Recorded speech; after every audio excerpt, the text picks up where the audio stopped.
Hello, it's Joshua with Pendleton Design Management. I'm just at a job this morning that we built the water feature and did the landscaping. And I'm just here treating the water. And I wanted to show you one of my favorite water plants that I put in this system and kind of show you why I like it so much.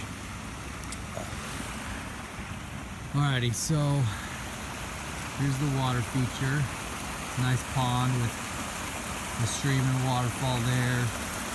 Nice causeway sandstone bridge. Another waterfall system. But the water plant that I wanted to show you is this one right here. It's called Aquatic Forget-Me-Not. Just like the regular Forget-Me-Not, it's got little blue flowers on it.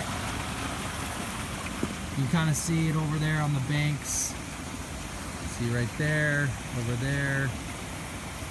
We got some over here on this side and over on this side. But anyway, why I like this plant is it trails out very nicely into the water. Let's see if I can show you the root systems here. So they just grow out into the water.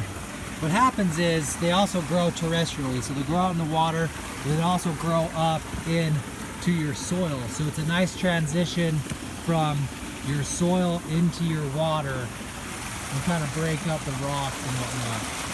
And the cool thing too is you can transplant this very easily. So all this over here, it's along this on these banks and over here, I actually transplanted from this main stalk here. So what I do is this grows over the sandstone pathway. See how all these roots kind of grow over? What I'll do is I'll just rip out where it's kind of overgrowing. And I'll just rip out a huge section like this, like that. See this huge section of water plants. I'll come over here.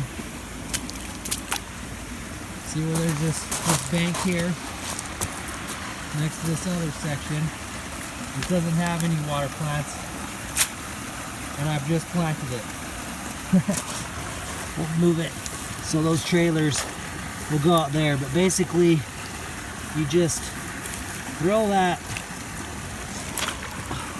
right in the water just like that. Look at that. That's all you got to do. Okay. In about a week or 2 weeks, it'll look like that. In a week or 2 weeks, will look like this right here. And in about a month, I did the same thing with this one, and this one, and that one over there. I did the same thing. So that was 1, 2, 3, 4, 5. So in about a month, that little thing I just threw over there will be this huge thing here. And also what I like about this is along the banks you get a lot of algae sometimes along these banks. And so this helps kind of break that up so you don't get the algae. And then instead you get these trailing plants.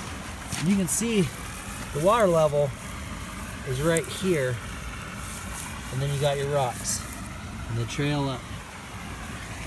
And they actually see these root systems here. I actually could rip out this huge section here and go plant it somewhere else if I wanted to. Oh, and one more thing I love about these plants. So as you can see, there's this hill. I don't know if you can see the hill. Maybe if I take a sideways picture, you can kind of see how it slopes. What's great about this too is all the lawn clippings and the nitrogen and the fertilizer and the compost tea from all this mulch, as it rains and irrigates, it all usually washes down into your pond and puts all the nutrients into your pond. But if you have a nice thick mat of these forget-me-nots along your banks, the forget-me-not catch all the nitrates and phosphates and will feed the plants. The plants will take all those nutrients from this runoff before it goes into your pond. So it actually helps with the water quality as well.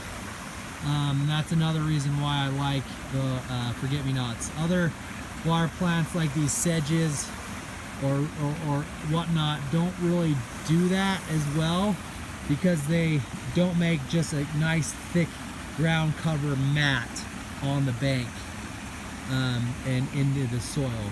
So forget-me-not, I've found over the last, I don't know how many years, 10 years plus, that I've been using these forget-me-nots. It really helps with the bank and catching nutrients and whatnot. And aesthetically, who doesn't like forget-me-nots, right? Well, I guess there might be a few of them. Anyway,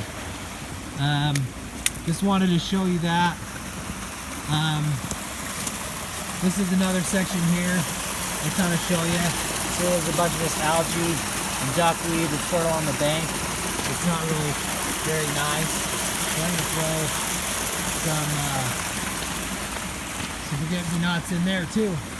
So anyway, hopefully this helps you kind of get some ideas of what you can do with your pond to make it better.